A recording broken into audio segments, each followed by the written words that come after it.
Okay, so here is claw hammer engaged in the seal, and it just basically just slide it down next to the bearing. Don't damage the bearing, and then we're just gonna pop it out, kind of pop it and hold down on the other side with your other hand, and just give it a couple good solid pops, and it'll pop out, and the bearing will stay inside.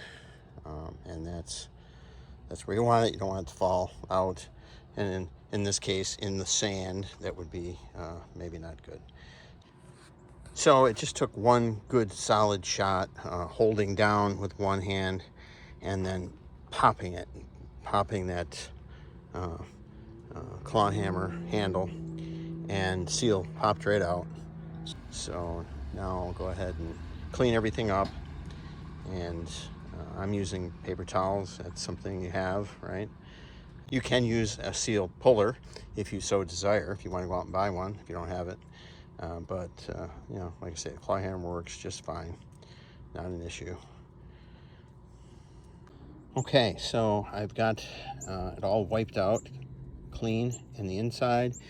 Check the bearing race on the inside and outside bearing for any kind of damage, and there's none on mine. Again, check the rollers on both the inside and outside bearing, and make sure there is no evidence of any damage, and then you can put it back together. So we're going to pack the bearings.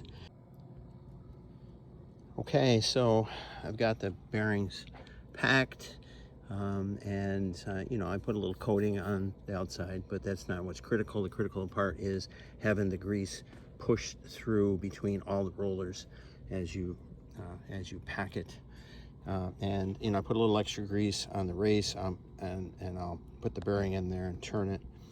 I did wipe grease all over the inside because I don't want it to, it doesn't really need grease down in the center of the hub. It doesn't really do anything there, but I did put a coating on there because I don't want it to rust either. So I've got a coating of grease in there to keep it from rusting, so you don't have rust flopping around inside between the bearings. We don't want that either. So I'll put the bearing in, and then I've got to put the seal in and show you how to do that simply, without a lot of tools. We'll show you how to do that.